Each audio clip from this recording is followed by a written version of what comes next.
The obsession with thinness, I think, is really about cutting girls down to size, silencing them.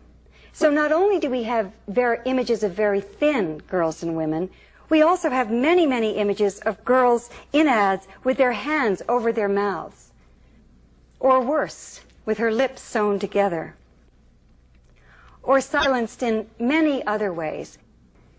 Sometimes it's a visual image. Here the woman's head is in a bubble. Sometimes there's copy. Say what? But her mouth is covered. Score high with nonverbal skills. And women of color in particular are supposed to shut up and to be barely there. Just smiling the bothers away. Let your fingers do the talking.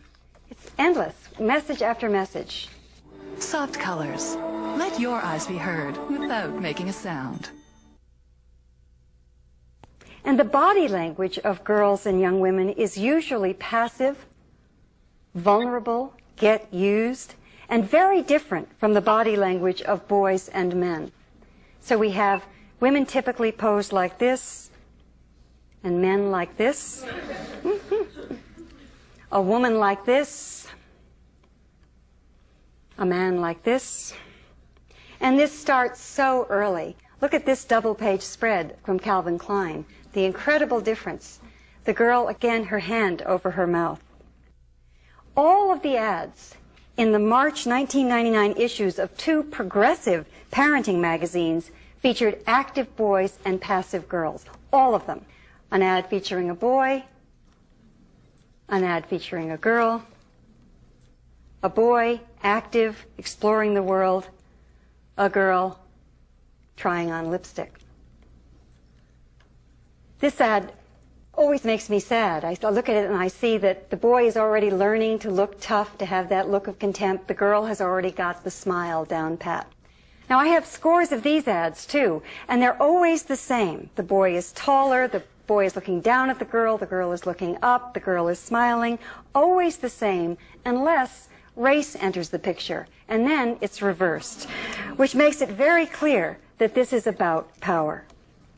When girls are shown as powerful in advertising, it's always a very masculine definition of power. For girls with plenty of balls, very masculine indeed, and this is an ad for body lotion. Other times, the power that women are offered is silly and trivial. Live outside the lines.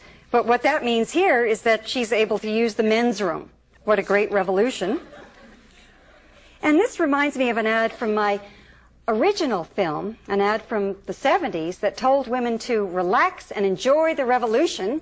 And this ad was for flavored douches. It is completely ridiculous. It was then, it is now. But this trivialization of freedom and power for women and this co-optation of feminism continues. Got a problem? Solve it. And the way we can solve our problems is with beauty organizers. Make your mark. And we can do that with our cosmetic kits. So the ultimate message that women and girls get remains, you have the right to remain sexy, which, according to this ad, really means the right to be a sex object, the right to be passive, the right to have our sexuality defined in a rigid, shallow, extremely limiting, and cliched way. Women are still told, as we were starting about 20 years ago, that it's sexy to be like a little girl because innocence is sexier than you think. Every detail is planned. The shape of the product, the way she's sitting, the fact that she's dressed like a little girl but she's got a cleavage. All of this is designed to send out a very powerful sexual message at the same time that it denies it, which is exactly what the ad is telling women to do. So for years now, for decades, we've been getting this message that we're supposed to be both innocent and sexy, virginal and experienced all at once.